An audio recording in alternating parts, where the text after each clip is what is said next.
These are moose. These are elk. I'm Scott Mackintosh. Married a beautiful young lady named Becky. I love the outdoors, camping and hunting. That's your brand new boat. Enjoy it with my family. I'm Becky Mackintosh, and I live in Lehi, Utah. I have 7 children and 7 grandchildren. My name is Sean Mackintosh. I just recently graduated with my social work degree in mental health. Sean, he's a jokester. Did you sell the chalk? He likes to make people laugh. He loves animals. We've had hedgehogs, we've had ferrets, we had goats that we milked every day for 7 years, and he was right in the middle of it.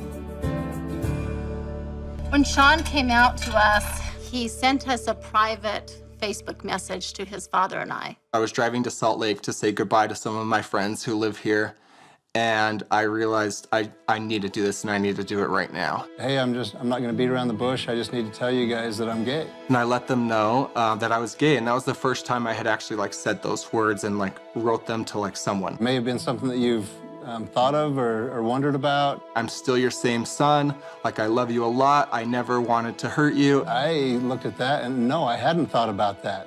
Why would I ever think of that? It doesn't seem like the normal way to come out. The fact that he came out and told us in a message on Facebook was mind-boggling to me.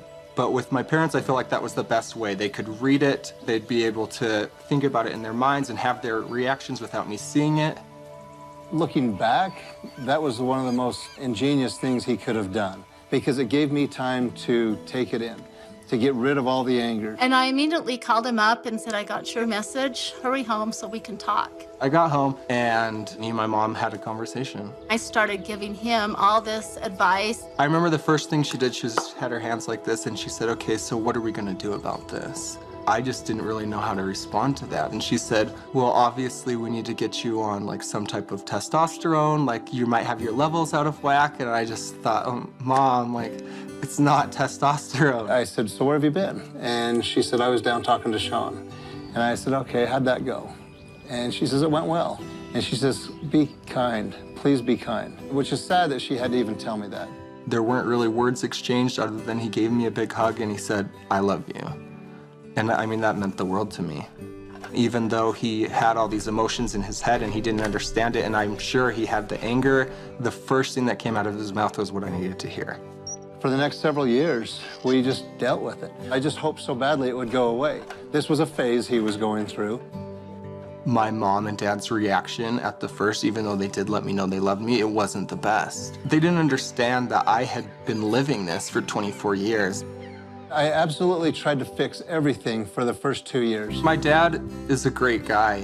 He's an awesome person, but he's a very, manly man. So for him to have a gay son would be not only, I felt very embarrassing for him, but something that he just wouldn't be able to accept.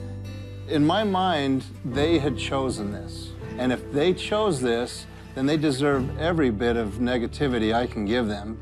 I came home for the Christmas break and we didn't talk about it. We definitely had conversations about everything else, but we didn't have conversations about the fact that I was gay. And he said, Dad, I thought we were gonna talk. I mean, really talk. All right, let's talk. I was scared too, and I'm sure he was just as nervous. So I started letting him have all of the ammunition that I'd saved up. I just blurted out with, Sean, why would you choose this? Why?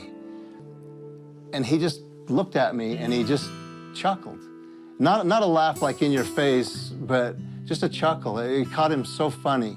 And he said, Dad, I didn't choose this. Why would anyone choose this? And I think that's when he kind of started to understand. And once that hit me, the pain and the suffering and all the jokes that I'd told him, all the mean comments, all the times that I said something snide about somebody else to the whole family and him sitting in that back seat, sitting there thinking, my dad has no idea that he's talking about me. All those times just came flooding back to me of the pain that my son had gone through. From that time on, it's been an about face. It's been a change. And I just put my arms around my son and loved him. So 2 years later, he said to me, Mom, I don't know what my future is. But I don't know that I can marry a girl. Do you have 2 points? Even though despite years and years of trying, show me a girl that I can be interested in, I just knew eventually that that wasn't something that was going to happen for me. That was tough. Realizing that he was stepping away from the church. I slowly came to where I am today, which is openly gay. See my son who is in a relationship with another man, okay, that's not really in harmony with what we taught. I should be curled up in a ball, crying and thinking, what's happened to my eternal family? Once you let it go, like I am laying this on the Savior's feet, it just feels like this big load is lifted and you do have a peace. What I do need to know is that she still loves me, because that was like my fear. My door will be open to everyone and anyone. And that was huge to me, to know that we may have differences, but at the end of the day, like, we're still family. How I treat people and like my respect for others is so much to do with like how I was brought up and raised in the gospel. I feel that our Savior allows us to have things in our lives that are going to make us stronger. I can't help but think that that's what the Savior feels about Sean. I can't help but feel that the Savior loves him deeply.